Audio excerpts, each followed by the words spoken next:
Hello every one, happy Sunday. എല്ലാവരും സുഖമായിരിക്കുന്നു എന്ന് ഞാൻ വിശ്വസിക്കുന്നു. ഇന്ന് സൺഡേ ആയത് കാരണം ഞാനും എൻ്റെ ഫാമിലിയും എൻ്റെ സുഹൃത്തുക്കളും കൂടിയിട്ട് നല്ലൊരു വൈബുള്ള ഒരു അമ്പലത്തിലേക്ക് ഞാൻ പോവുകയാണ്. ചിറകൾക്കും പുഴകൾക്കും നടുവിലാണ് തലകുളത്തൂർ പഞ്ചായത്ത്. പ്രഭാതങ്ങളിൽ മഞ്ഞു പെയ്യുന്ന ഏലിയോട് മലകളിലെ കാഴ്ചകളിലെ കുളിരണിയാൻ, വൈകുന്നേരങ്ങളിൽ അസ്തമി സൂര്യൻ്റെ സ്വർണ്ണ നിറങ്ങളിൽ അലിയാം. അതെ, ഞങ്ങൾ വള്ളിക്കാട്ടുകാവിൻ്റെ പച്ചപ്പും പ്രകൃതി രമണീയതയും ആസ്വദിക്കാൻ പോവുകയാണ്. ഇവിടേക്ക് ഞാൻ ആദ്യമായിട്ടാണ് വരുന്നത്. വള്ളിക്കാട്ടുകാവ് ക്ഷേത്രം സ്ഥിതി ചെയ്യുന്നത് കോഴിക്കോട് ജില്ലയിലെ ചീക്കിലോട് അടുത്താണ്.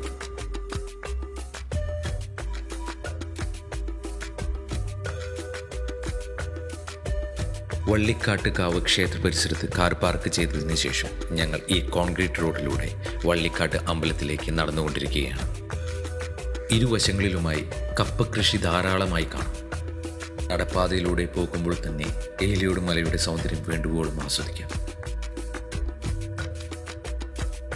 കൃഷിക്കാവശ്യമായിട്ടുള്ള വെള്ളം നീർച്ചാലുകളിലൂടെ ഒഴുകി വരുന്നത് പലയിടങ്ങളിൽ നിന്ന് നമുക്ക് കാണാം. കാവിലേക്ക് പ്രവേശിക്കുന്നതിന് മുന്നിൽ നമുക്ക് 2 കുളങ്ങൾ കാണാം. ഇതിലെ ചെറിയ കുളത്തിൽ കാൽ കഴുകിയതിന് ശേഷം മാത്രമേ കാവിലേക്ക് പ്രവേശിക്കാൻ പാടുള്ളൂ. ഈ കാണുന്നതാണ് ഇവിടുത്തെ ഏറ്റവും വലിയ കുളം. ക്ഷേത്രത്തിന് അകത്തേക്കുള്ള വഴി വളരെ ഇടുങ്ങിയതാണ്. അതിൻ്റെ ഒരു വശത്തുകൂടെ ശുദ്ധമായ ജലം ഒഴുകി വരുന്നതായി കാണാം. ഈ ജലം ആദ്യം ഈ കുളങ്ങളിലേക്ക് എത്തുന്നു.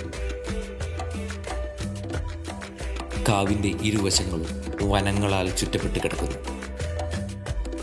ഈ കൂറ്റൻ മരങ്ങളുടെ എടുപ്പ് തന്നെ എന്താണ് അഴക്!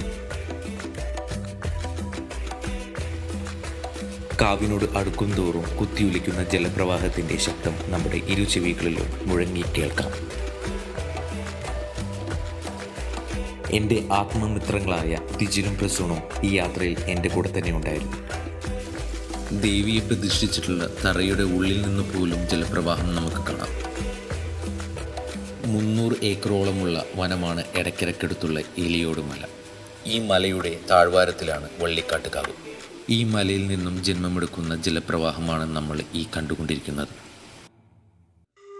ക്ഷേത്രത്തിൻ്റെ സവിശേഷമായ സ്ഥാനം സന്ദർശകർക്ക് പ്രകൃതിയുടെയും ആത്മീയതയുടെയും അതിമനോഹരമായ ഒരു മിശ്രിതം പ്രദാനം ചെയ്യുന്നു. രാവിലെ പതിവായി പൂജകളും അനുഷ്ഠാനങ്ങളും നടത്തപ്പെടുന്നു. ഇത് സമൂഹബോധവും ആത്മീയ ബന്ധവും വളർത്തുന്നു. ക്ഷേത്രത്തിൻ്റെ ശാന്തവും തണുത്തതുമായ അന്തരീക്ഷം ധ്യാനത്തിനും ആരാധനയ്ക്കും അനുയോജ്യമായ ഇടം നൽകുന്നു. എൻ്റെ സുഹൃത്തും അനുജനുമായ പ്രസൂൺ ഇവിടെ കല്ലുകളിൽ ഉരച്ച് തിലകക്കുറി ഉണ്ടാക്കുന്നു. അതെടുത്ത് എല്ലാവരും നെറ്റിൽ ചാർത്തുകയാണ്. തിജിലും തിലകക്കുറി ചാർത്തുന്നു. ചേച്ചിയും മേമയും അമ്മയും അർജുനും കൂടെ ഞാനും.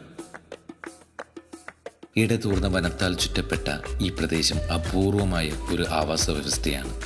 ഇത് ആരാധകർക്കും പ്രകൃതി സ്നേഹികൾക്കും ഒരുപോലെ സമാധാനപരമായ വിശ്രമസ്ഥലം സൃഷ്ടിക്കുന്നു.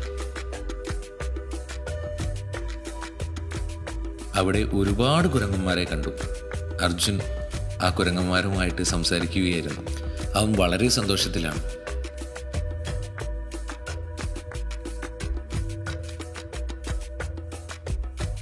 ഒരുപാട് വൃക്ഷങ്ങളുടെ വള്ളികൾ തൂങ്ങിക്കിടക്കുന്നതായിട്ട് നമുക്ക് അവിടെ കാണാം.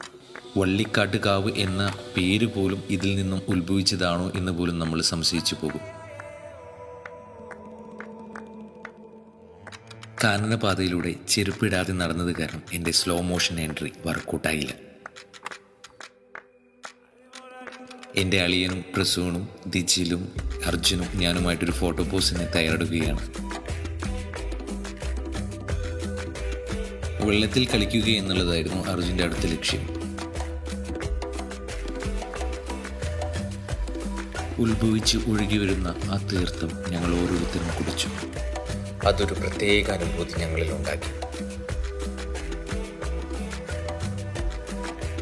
വീണ്ടും അവിടേക്ക് വരാമെന്ന ഉറച്ച വിശ്വാസത്തിൽ ഞങ്ങൾ വീട്ടിലോട്ട് മടങ്ങുകയാണ്.